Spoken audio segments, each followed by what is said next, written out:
شین بوټی پې نشته د ثواب دپاره او دا زندگی لکه په سره دشته کې خوش ایستلی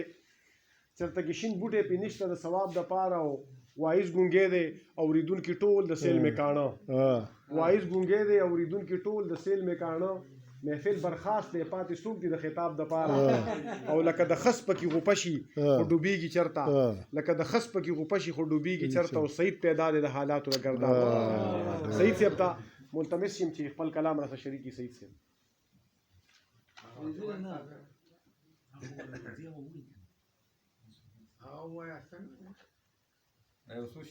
ارشاد جی سر را نه وخوره خو که وخت راغی نو سر به دې خورم سر را نه وخوره خو که وخت راغی نو سر به دې خورم ریاست بلا خبر شه سراسر به دې سر را نه وخوره خو که وخت راغی نو سر به دې خورم د ریاست بلا خبر شه سراسر به دې خورم نو د غلامۍ زهر په ما بوټې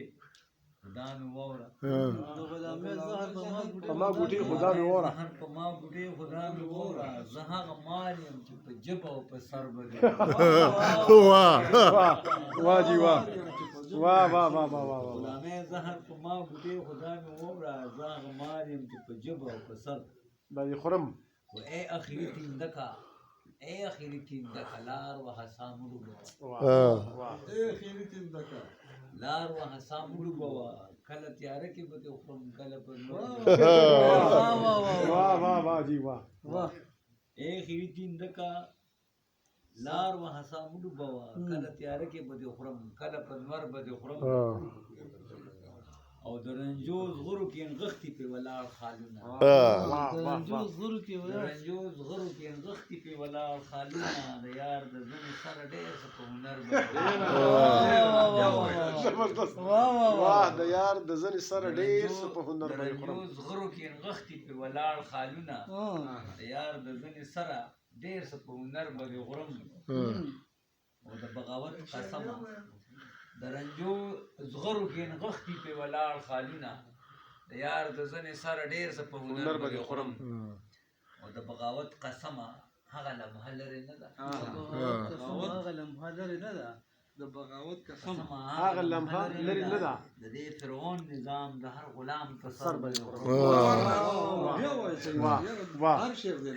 بغاوت قسمه هغه لمحه لرې نه ده د دې فرعون نظام د هر غلام په سر به دې خورم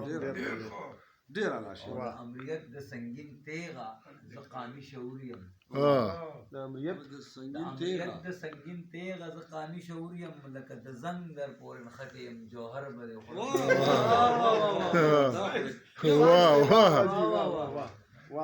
د امریت د سنگین تیغه زه قامي شعور یم لکه د زنګ در پورې نښتې یم جوهر به دې خورم او زما د خپلې خاورې باده په لوګو ککړه زما د خپلې خاورې باده په لوګو ککړه که تشې زهر خو بیا هم لکه نهر به دې خورم زما د خپلې خاورې باده په لوګو ککړه زهر خو بیا هم لکه نهر به دې خورم او وی سعیده پښتنه یم بې ژبې نه یم وی سعیده پښتنه یم بې ژبې نه یم که شوه بې ژبې نو د دغې ژبې سر به